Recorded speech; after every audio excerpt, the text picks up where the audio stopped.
Imagine having just this huge stack of notes, articles, research piling up on your desk. Everything from, say, how our brains adapt to stress, Yeah. all the way to the, mind-bending mysteries of black holes, or even the really complex rules that govern global banks. Hmm. What if we could just, take a deep breath and really unpack the hidden connections, find the insights that tie it all together? That's precisely what we're aiming for today. Welcome, everyone, to The Deep Dive.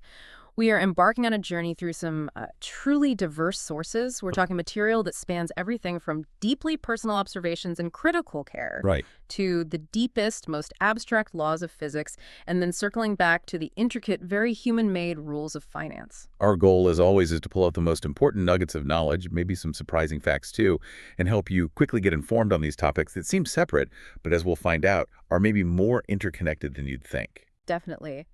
And this particular deep dive, it actually got started from a really fascinating query from one of you listening, a doctor working in intensive care. Yeah, that really caught our attention. It did. Your experiences, often right there in the midst of life and death moments, particularly around resuscitation, led you to ask some really fundamental questions. Things like, how do we actually achieve our goals? How do we prevent harm? How do we understand life and death itself? And critically, how does all of that fit into the universe's grand design? This huge set of questions. Really is powerful stuff. And just to be clear up front, while we won't be, validating any specific personal hypotheses that might have come out of these deep thoughts. Right, that's not our role here. Exactly. We are absolutely going to use the provided sources to explore the underlying scientific, the philosophical, the systemic concepts that these very questions touch upon. It's really about diving into that spirit of inquiry itself, isn't it? That drive to connect the dots across these vast fields, using the research we have to build a grounded understanding. Couldn't have said it better. Okay, so let's kick things off by looking at personal capacity, how we can maybe push our limits before we dive into the bigger picture, the systemic threats that challenge us all, and how we adapt to those. Okay, sounds good. And what's really fascinating right off the bat is how insights from neuroscience on a personal level can actually mirror some of the adaptability we see in larger systems. It starts with this concept the sources describe as the overload, adapt, deload trick. Right, the overload, adapt, deload. Now, this isn't some kind of magic bullet, right? Or a quick fix. Not at all. It's described as a pretty profound insight into how your brain and your body actually respond to stress and workload. And it seems to fundamentally change your inherent capacity. It's about building real resilience, real capability. So how does it work? What's the mechanism? Well, the mechanism described is quite remarkable, actually. It suggests that workloads you initially find completely unbearable can surprisingly become easy. Yeah. The process involves deliberately pushing yourself way beyond your current comfort zone, your limits. Okay, the overload part. Exactly. Then, crucially, you allow your system, your brain, your body to adapt to that new higher level of stress. Right. Let it adjust. And then, this is key, you deload. You go back to your normal routine, or maybe even a slightly lower intensity for a bit. Okay, overload, adapt, deload. Got it. But what's the payoff? And here's where, according to the sources, it gets genuinely transformative. It's not just that your original workload now feels smooth sailing. The really profound shift is that even more than what you were doing before now feels effortless. Whoa. Okay, give me an example. All right, so the research illustrates it like this. Say 1,000% increase in workload. 1,000%. Okay, that's huge. Huge, right. Initially, that might cause maybe 300% more stress because you hit what they call a stress ceiling. A stress ceiling. Like a point where you just feel overwhelmed. Exactly. Your psychological, your physiological limit, you just feel like you can't take anymore. But if you stick with it, you let your system adapt to that new high. Right, the adaptation phase. And then you deload. That 300% stress level doesn't just vanish for the original workload. It creates a new baseline. The new normal. A new normal. And from that new baseline, it would actually take something like a 2,000% increase in workload to feel that same level of stress again. Wow. That's a dramatic expansion of capacity. It really is. And if we connect this to the bigger picture, this cycle, overload, adapt, deload, it yields benefits far beyond just being able to do more stuff. Okay, like what? Well, individuals aren't just functionally stronger. They seem to gain an updated and expanded sense of identity. Their vision for what they're actually capable of achieving, in life and business, it increases significantly. So it's like a fundamental rewiring of self-belief. Exactly. Imagine you achieve something you genuinely thought was impossible. That moment, it doesn't just tick off a goal, it seems to shift your internal blueprint. It makes even bigger leaps feel not just possible, but actually within your grasp. It fosters this sense of, well, almost limitless potential within your own capabilities. So thinking about our listener who sparked this, working in critical care, what does this mean for them? This isn't just about, getting through a tough shift or learning a new procedure. No, it's presented as potentially much more profound, a pathway to significant personal growth, directly addressing that initial question about achieving seemingly anything. You don't just hit the immediate target, you also gain this expanded capacity to set and achieve even bigger goals, faster. Which, in critical, life-saving scenarios where the mental and physical demands are just immense, Yeah. that could be incredibly powerful. Potentially, yes. Now, from this idea of personal capacity and growth, it feels like a natural pivot to look at broader societal challenges, particularly in health. Right. Where adaptability and how systems respond are just as critical, especially when you're facing these constantly evolving threats, like infectious diseases. Yeah, that's a good transition. Because speaking of challenges, let's talk about that ongoing battle against illness, and specifically the antibiotic crisis. It's easy to forget just how miraculous antibiotics seemed when they first arrived. Oh, absolutely. Game changers. The sources really paint a picture of how these early antibiotics were seen as genuine miracles. They saved doctors, practitioners, so much headache, and more importantly, saved patients from infections that were previously devastating. Things that were death sentences suddenly became treatable. But that golden era, it feels like it's fading, doesn't it? That's the stark reality presented in the research. The factory has run dry on new ideas and resources, is how one source puts it. And apparently, since around 2015, the situation has gotten considerably worse. New, powerful, drug-resistant strains seem to be emerging almost annually. So we're talking about superbugs. Exactly, superbugs. The sources mention the overall challenge and specifically call out things like the Ebola virus as one of these deadly re-emerging threats. Although, important distinction, Ebola is a virus, not a bacterium, so antibiotics wouldn't work there, but it highlights the broader issue of managing highly virulent pathogens. Right. And it's not just completely new things, is it? Existing threats keep changing too. Precisely. Like the Omicron variant of COVID-19.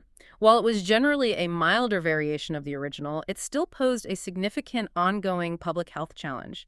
It shows how even mutations that seem less severe can still put a massive strain on the system. And this brings up a really critical, maybe even terrifying question for doctors, nurses, everyone really. How do you tell the difference between symptoms of these deadly superbugs and just, a common cold or flu? That's a huge challenge, the sources underscore. The difficulty lies in the fact that early symptoms, body weakness, cough, fever, sneezing, headache, vomiting, they're common to both trivial ailments and potentially life-threatening infections. So that initial diagnosis is incredibly tricky. Incredibly tricky, not just for the public trying to self-assess, but even for experienced healthcare professionals working under immense pressure. Yeah. It makes catching serious infections early really, really difficult. And what makes this whole situation even worse, according to the research, is how antibiotics are often misused, right? Absolutely. That's highlighted as a huge compounding factor. Historically, the sources suggest even some medical practitioners maybe consciously or subconsciously went against medical guidelines at times. But for the general public, the problem is apparently even more pronounced. Many people have zero clue on the use and misuse of antibiotics. So they pressure doctors for them, even for viruses. Exactly. And when antibiotics are incorrectly prescribed for viral infections where they do absolutely nothing against the virus itself, it doesn't just fail to help the patient, it actively helps the bacteria in their system or in the environment to build up resistance. And spread faster. It's like inadvertently training the enemy, giving harmless bacteria superpowers against our best defenses. Which puts just unbelievable pressure on healthcare workers. Immense, almost unbearable pressure. The sources describe the profound fear, the stress, the isolation faced by healthcare workers, especially those in dedicated isolation centers during outbreaks. You can only imagine. They're in direct contact with these dangerous pathogens, constantly aware of the risk to themselves, to their families. The description is vivid, sleeping and waking in the confinement of the four walls of the clinic, responding to the health of isolated patients, hoping and waiting on deliverance. It's a stark reminder of the personal sacrifice. Yeah, it paints a picture of a system just under incredible, maybe unsustainable strain. But, could technology offer some help here? Could it save the day, as one source puts it, or at least ease the burden? This is exactly where the Dr. Maya app, as described in the sources, comes into the picture. Its core purpose seems really pragmatic, to help patients manage what the source calls normal and trivial ailments. Okay, so filtering out the minor stuff. Essentially, yes. The goal is to drastically reduce the sheer volume of clinic appointments for issues that don't really need an in-person doctor visit. And the benefits for the wider system seem obvious. Clear and substantial. By offloading these common, less severe cases, the app frees up those critical health workers, doctors, nurses, to focus their invaluable time and expertise on the most pressing stuff. Intensive care, emergencies, serious conditions. Exactly. The things that genuinely need hands-on intervention. And there's another crucial benefit, often overlooked. It can significantly reduce the spread of infection within hospitals. Right, because hospitals themselves can become hotspots during outbreaks. Precisely. So in terms of what it actually does, the Dr. Maya app is designed to empower both patients and medical professionals in a few key ways. It apparently helps differentiate common, benign illnesses from potentially critical ones, acting like an initial triage tool. Okay. It guides people on when and how to isolate effectively if they are infected to protect their family and community. Okay. And it enables expert medical consultations via secure video call. Which must have been vital during the pandemic lockdowns. Absolutely critical when physical access to doctors was limited or just impossible. And it does more than just clinical stuff. Yeah, it seems to foster a more connected community response, too. The app is described as facilitating rapid information sharing warnings, updates among family, friends, patients, caregivers during outbreaks. So you could quickly share news about what's going around locally, get public health alerts, coordinate care. Exactly. Leveraging technology to build a more resilient, more informed public health network. Interesting. Is there any sort of philosophy behind it? Well, the source material connects the app's development to a broader philosophical idea mentioned by the author, that illness is only an illusion that you have in mind. Okay. That's a strong statement. It is. The author explicitly links the app to their work on conquering fear, suggesting it's a tool that doesn't just help with medical decisions and practical health management, but also aims to help people overcome the psychological impact of illness and the fear that often surrounds outbreaks. It's presented as a practical application aimed at empowerment.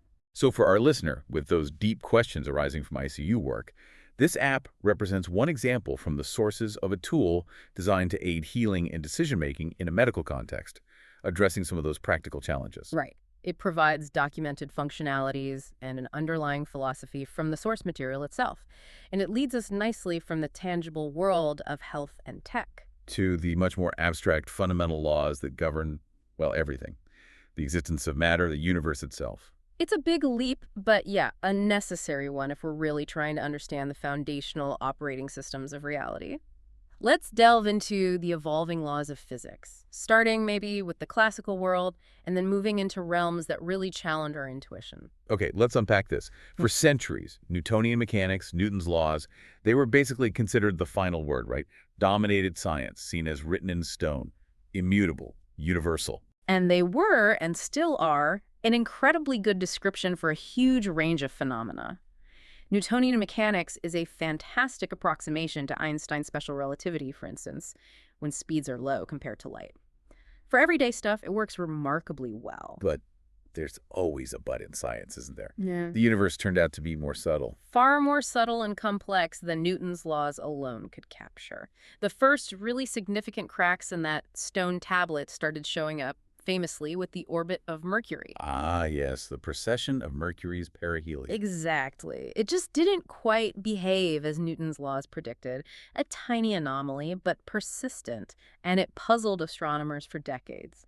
And this nagging anomaly ultimately paved the way for Einstein's monumental breakthrough, general relativity. Which wasn't just a tweak, it was a complete reimagining of gravity. A total paradigm shift. Instead of gravity being some mysterious force pulling things across space, It became the shape of space itself, or space-time. precisely.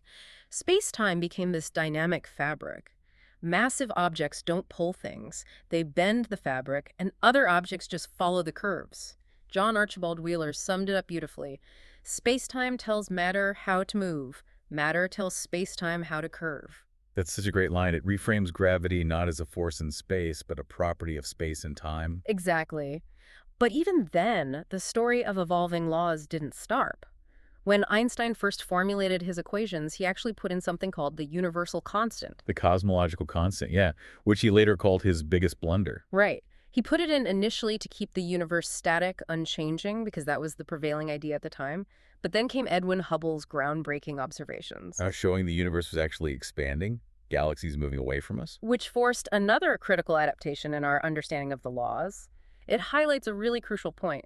While we generally believe fundamental constants are constant across time and space, We can't be 100% certain. while the sources say it's technically possible, they could vary incredibly slightly over vast cosmic timescales. If that turned out to be true, it wouldn't mean the laws aren't universal, but maybe that we'd need new parameters or even more comprehensive descriptions to capture that variation. It just shows how science is always adapting, always refining based on evidence. Absolutely. It's a self-correcting process.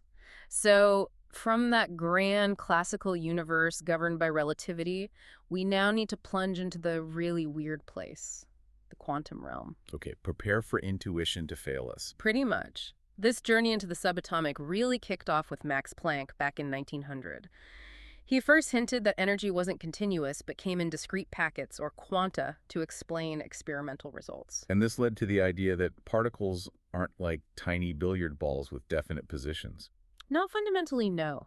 In quantum mechanics, particles are described by these mathematical things called wave functions or state vectors, and crucially, these wave functions aren't localized to a point. They're described as being, in principle, spread out evenly over the whole of the universe. The whole universe. How can that be? Well, take a state of definite momentum, for example. Its probability distribution is spread out everywhere. Its magnitude is essentially 1 everywhere. To get something that looks more like a localized particle, physicists use wave packets, combinations of wave functions that interfere to create a peak in probability in a certain region. It's still fuzzy, just more concentrated. Exactly. Still fundamentally probabilistic, a far cry from a tiny definite point zipping around. And measuring these things, it's not just like looking, is it? No, the act of measurement itself is fundamentally different, almost participatory. A key quantum idea is that a measurement doesn't just reveal a value that was already there, like checking a thermometer. Okay.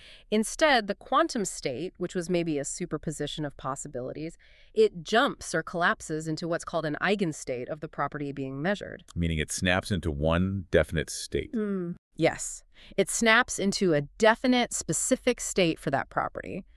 Which state it snaps into is probabilistic, governed by precise mathematical rules derived from the wave function. It's less about finding out what was there and more about influencing what will be found upon observation. Mind-bending. This leads to things like particle-wave duality, right? Directly. Take the classic photon beam splitter experiment. If a photon was just a tiny particle, it would hit the splitter and go one way or the other. Simple choice. Like a ball hitting a fork in the road. Right. But experiments show wave-like interference. The photon somehow seems to explore both paths simultaneously and interferes with itself. The sources explain the photon can only activate one of the detectors because of this wave interference, constructive and destructive interference patterns emerge. No purely particle picture can explain that. It only acts like a particle when you force it to at the detector. Essentially, yes. The detection forces the decision. Which brings us to maybe the weirdest quantum concept of all. Entanglement. Entanglement. Yes. This is where you can have two or more particles linked in such a way that they share the same quantum state, even when separated by vast distances. So measuring something about one particle instantly tells you something about the other, no matter how far apart they are. Faster than light. That's the implication that baffled even Einstein. It seems like instantaneous influence, defying our classical notion of locality, that things can only be affected by their immediate surroundings. Can classical physics explain this at all? That's where Bell's theorem comes in.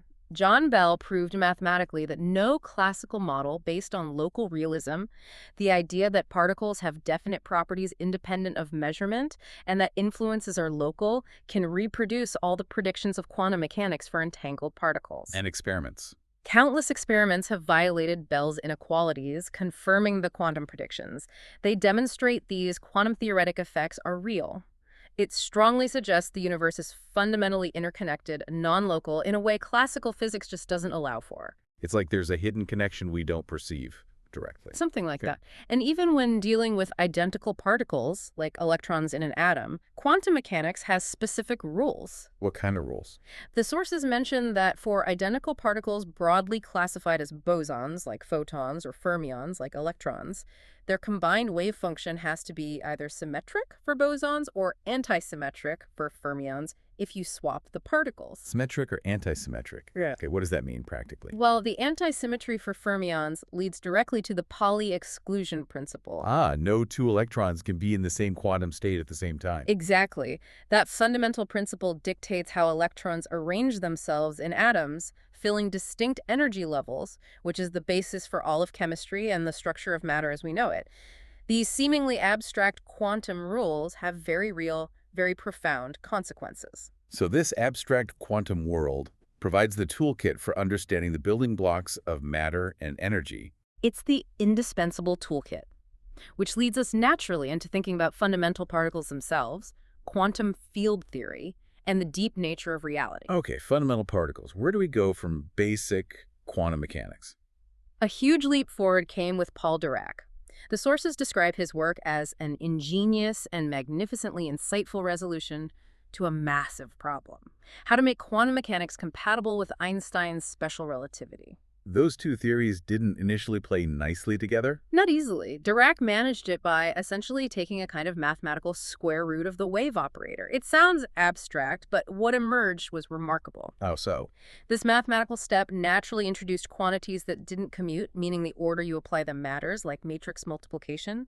And astonishingly, these non-commuting operators turned out to perfectly describe the intrinsic angular momentum, or spin, of fundamental fermions like electrons, protons, neutrons. So the math predicted a real physical property, spin. Exactly.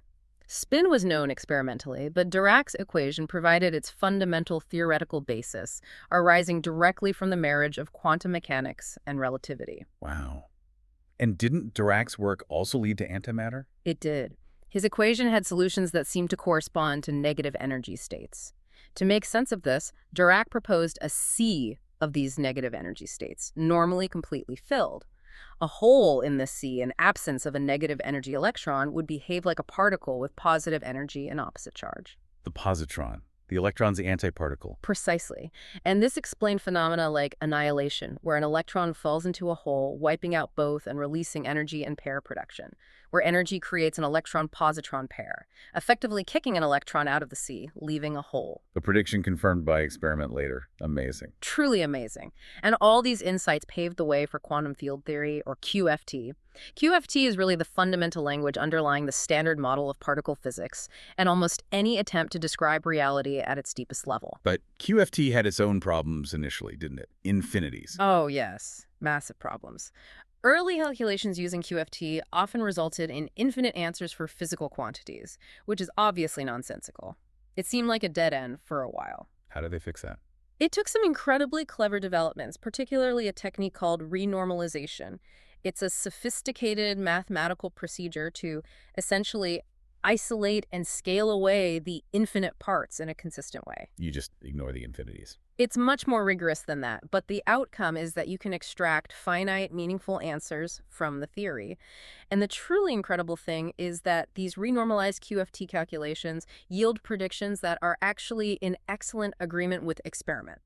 Some of the most precisely tested predictions in all of science come from QFT. So the ability to be renormalized became a kind of test for a good theory. It did, yes. Renormalizability acted as a powerful selection principle, guiding physicists towards theories that were mathematically consistent and capable of making finite predictions, aligning quantum mechanics and relativity in a workable framework. And this rigor, combined with experimental success, is what gives us the standard model. Precisely. The standard model of particle physics, our best description of all known fundamental particles and forces, except gravity, arises from these incredibly tight theoretical requirements and its spectacular agreement with experimental data. So bringing this back to our listener, pondering the nature of mass, animation, and maybe even the soul. While the sources we have don't support a specific soul as a single atom or God particle hypothesis in that way. Right. The scientific framework is quite different. This section gives us the actual scientific understanding of fundamental particles, matter, energy, antimatter fields. It's the grounded perspective based on decades of evidence and theory. It's the universe's instruction manual as we currently read it. A complex and often counterintuitive manual, but one that works incredibly well. And from this realm of the very small, the quantum fields and particles. We now need to scale up again, right? Yeah. To the immense scale of the cosmos itself. Exactly, to cosmic architecture. The beginning, the evolution, and maybe the end of the universe. Okay, the biggest questions of all, cosmology. A key tool you mentioned earlier comes from Einstein's equations, the Friedman models. That's right. These models are solutions to Einstein's general relativity equations when applied to the universe as a whole, assuming it's broadly homogeneous and isotropic, looks roughly the same everywhere and in all directions on large scales. And they describe how the universe evolves over time based on its overall shape or curvature. Exactly. The models depend on a parameter, k, representing spatial curvature. K0 corresponds to positive curvature, like the surface of a sphere, finite but unbounded. K0 is flat Euclidean space, infinite. And K0 is negative curvature, like a saddle, also infinite. And this curvature dictates the universe's fate. It's linked to the total energy density. These models describe the universe starting from an incredibly hot, dense state, a singularity which we call the Big Bang, where space-time curvature essentially became infinite. The beginning point. The beginning point from which it then expanded rapidly. Now, if the curvature K is positive and the energy density is high enough, gravity eventually wins, halts the expansion, and reverses it into a collapse. The big crunch. Back to a singularity. Back to a singularity. If K is 0 or negative, the expansion continues forever. It might slow down towards 0 if K0, or keep accelerating if K0, which is what current observations, including dark energy, seem to suggest. It's hard to visualize these cosmic scales and singularities. How do cosmologists handle that? They use some clever mathematical tools, particularly conformal diagrams, sometimes called Penrose diagrams. These map infinite spacetime onto a finite diagram, presuming causal relationships, what can affect what. So they let you see the overall structure. Exactly. They make causality manifest. For example, a black hole's event horizon shows up as a line at 45 degrees. Anything crossing it can't get back out. The singularity inside appears as a space-like future boundary. Meaning it's like an unavoidable future moment for anything inside. Precisely. All paths inside lead to it. And interestingly, the Big Bang singularity appears in these diagrams as a space-like past boundary, the surface from which our entire space-time history emerged. Okay, now you mentioned a paradox earlier related to the Big Bang and thermodynamics. Ah, yes. A profound one. Observational evidence, especially the cosmic microwave background radiation, CMB. The afterglow of the Big Bang. Right. Its spectrum is an almost perfect black body curve, which is the hallmark of a system in thermal equilibrium. So the very early universe seems to have been in a state of incredibly precise thermal equilibrium. Okay, sounds hot and messy. Well, yes, but here's the paradox. Thermal equilibrium is typically a state of maximum entropy, maximum disorder. Yet the second law of thermodynamics says entropy, disorder, always increases over time in a closed system like the universe. So if it started at maximum entropy, how could it increase? How could structure like galaxies and stars form? Exactly. For our universe to have evolved, increasing its entropy and allowing complexity to emerge, it must have started in an extraordinarily low entropy state. Highly ordered. But the CMB looks like high entropy thermal equilibrium. How does that fit? That's the puzzle. The sources describe this required initial state as needing an extraordinarily precise tuning. This low entropy beginning is seen as an essential correlate of the second law. How did the universe start in this incredibly special, ordered state that looked like thermal equilibrium in terms of temperature, yet had incredibly low gravitational entropy, allowing structure to form? It's a deep mystery about the universe's initial conditions. Wow, okay. So from the grand scale of the universe's origin and fate, let's zoom in on maybe the most extreme objects within it. Black holes. Gravity's ultimate enigma, yes. Black holes are formed when massive stars collapse under their own gravity, crushing matter down to an infinitely dense point, the singularity. Creating that region where space-time curvature becomes infinite? Right. And surrounding this is the event horizon, the point of no return. Cross that boundary and nothing, not even light, can escape the singularity's pull. But Stephen Hawking famously calculated they aren't completely black, they radiate. That was his groundbreaking theoretical prediction, Hawking radiation. He combined principles of general relativity and quantum field theory in curved space-time to argue that black holes should have a temperature and slowly emit particles, causing them to evaporate over incredibly long timescales. Is that universally accepted now? It's a cornerstone of theoretical physics, but the sources do note the calculation involves complex mathematical justifications and assumptions, particularly about space-time near the horizons, that might be debated in fully realistic physical scenarios. And observing it directly is extremely difficult because the radiation from stellar mass black holes would be incredibly faint. Beyond just radiating, there's this other idea linking gravity and quantum mechanics objective reduction. Yes, or R. This is a more speculative idea, championed particularly by Roger Penrose, proposing a way to resolve the measurement problem in quantum mechanics. Why do quantum superpositions collapse into definite states when measured? Standard quantum theory doesn't fully explain the collapse itself, just describes it. Right. Or suggests the collapse isn't caused by measurement or consciousness, but is an objective physical process triggered by gravity itself. Penrose argues that quantum mechanics needs modification, and general relativity holds the key. How would gravity cause a collapse? The idea, roughly, is that a sufficiently massive object in a superposition of locations would create a superposition of space-time geometries. The state might be unstable, and the lump's own gravitational field, as the source puts it, could influence its quantum state, causing it to spontaneously collapse into one definite state after a certain time. Gravitational OR. A potential bridge between quantum mechanics and gravity. Are there other contenders for a theory of quantum gravity? Oh yes, several radical proposals. The sources briefly mention a few. There's string theory, which replaces point particles with tiny vibrating strings and naturally includes gravity as a specific vibration mode called the graviton, but often relies on a fixed background spacetime, which might be a limitation. What else? There's causal set theory, which pictures spacetime as fundamentally discrete, made of distinct points, or atoms of spacetime where the relationships are based purely on cause and effect, on Lorentzian causality. So events are only linked if one can influence the other. Exactly. And there's also Reg calculus, which models spacetime as a kind of four-dimensional crystal or polyhedron where curvature isn't smooth but concentrated along the edges or bones of this structure. It's a way to do general relativity numerically on a computer. So for our listeners seeking to fit their own profound observations into the law of the universe, these concepts represent the absolute cutting edge of physics. They really do. They show the ongoing, intense scientific effort to forge a unified understanding across all scales, from the quantum to the cosmic. It's about finding that deeper operating system. Okay. Now let's make another big pivot. From the fundamental laws of nature to the rules governing human systems, using finance as our case study. Right. A very different kind of system, but also incredibly complex, vital, and, as we've seen, sometimes fragile. Let's look at bank regulation and supervision. What are the goals? What are the inherent challenges? On the surface, the goals seem pretty clear, right? Keep the financial system stable, protect consumers and investors, make sure there's enough competition. Sounds straightforward. But the reality, as the sources detail, is much trickier.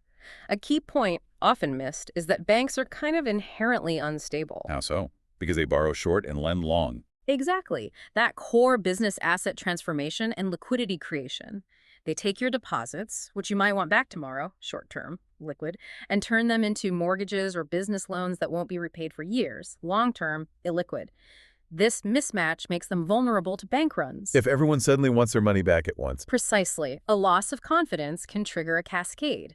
And importantly, a bank failure isn't just that bank's problem. It creates negative externalities, knock-on effects that can harm the whole economy. Systemic risk. And this instability gets worse because of things like bailouts. Moral hazard. Definitely. Government safety nets like deposit insurance or the implicit promise that some banks are too big to fail and will be rescued create distorted incentives. Wow. Well, if a bank knows its potential losses might be covered by taxpayers, it has less incentive to avoid risky investments. Profits are privatized, but catastrophic losses can get socialized. It's the classic heads I win, tails you lose scenario for the bank. And it affects depositors, too. Yes, these guarantees also reduce the incentive for depositors, even large institutional ones, to really monitor how risky their bank is being. They assume they're protected anyway. The sources even note that temporary expansions of these safety nets, like during a crisis, can have long-lasting effects, embedding the expectation of bailouts and weakening market discipline over the long run. Makes it harder for the market to punish bad behavior. Exactly. And the global financial crisis of 2007-2009 was just a brutal, real-world demonstration of how hard it is to balance regulation and these powerful incentives and the devastating consequences when that balance fails. So after that crisis, there was a big push for reform. What changed, particularly with capital requirements? Right, that was a major focus. A cornerstone of post-crisis regulation was significantly increasing the minimum amount of capital banks have to hold, especially Tier 1 capital. Tier 1. That's the best kind of capital, the most loss-absorbing. Yes, it's the component with the greatest capacity to absorb losses without the bank becoming insolvent. It's the core buffer. Regulatory capital includes Tier 1, Tier 2, and Tier 3, and the amount needed is measured against the bank's risk-weighted assets, or RWA. So riskier assets mean you need more capital. That's the principle. Hold riskier loans or investments, you need a bigger capital cushion. And the data in the sources show Tier 1 capital ratios generally trended up in high-income countries after the crisis, reflecting that regulatory push. Were these changes global, like the Basel Accords? Largely, yes. Many countries adopted components of the updated Basel II and Basel III frameworks, setting international standards. High-income countries tended to adopt more comprehensive reforms. Developing countries were often more selective, sometimes avoiding the most complex parts, like letting banks use their own internal risk models, maybe due to concerns about complexity or supervisory capacity. What else changed besides capital? Dealing with too big to fail. Yes, new resolution processes were introduced specifically for these systemically important banks. A key innovation was the requirement to hold bail-in debt. Bail-in, not bail-out. Exactly. Bail-in debt is designed so that if a giant bank gets into trouble, its own bondholders, people who lent it money, can have their debt forcibly converted into equity, into ownership shares. They take the hit, becoming owners and absorbing losses before taxpayers are asked to step in. It directly targets that moral hazard problem. And supervision got tougher. Much tougher and more complex, according to the sources. Enhanced oversight of banks' internal risk management, plus the introduction of regular, rigorous stress tests. Checking if they could survive a severe downturn. Precisely. Simulating really bad economic scenarios to see if banks have enough capital to weather the storm. But it's not all fixed, right? There are still concerns. Definitely not all fixed. The sources highlight several persistent issues. One is the accuracy of those risk weights. Do they really capture the true risk of different assets, especially complex ones? Could banks be gaming the system? That's always a risk. There's also concern that broadening the definition of Tier 1 capital to include things like hybrid debt or certain accounting gains might make capital look stronger on paper than it really is in terms of genuine loss absorption, particularly where oversight is weaker. And can the regulators even keep up? That's another critical point. Supervisory capacity hasn't necessarily kept pace with the massive increase in regulatory complexity. Do regulators globally have the resources and expertise to effectively monitor these intricate rules? And what about banks that operate across borders? That remains a major unresolved issue. Systems for handling the failure of a huge multinational bank cross-border resolution are still described as underdeveloped and largely untested, a big potential vulnerability in the global system. So for our listener working in critical care, preventing death, this financial regulation story is like a parallel universe, isn't it? A complex, evolving system designed to prevent catastrophic collapse, facing constant challenges of stability, incentives, human behavior. It's a fascinating parallel.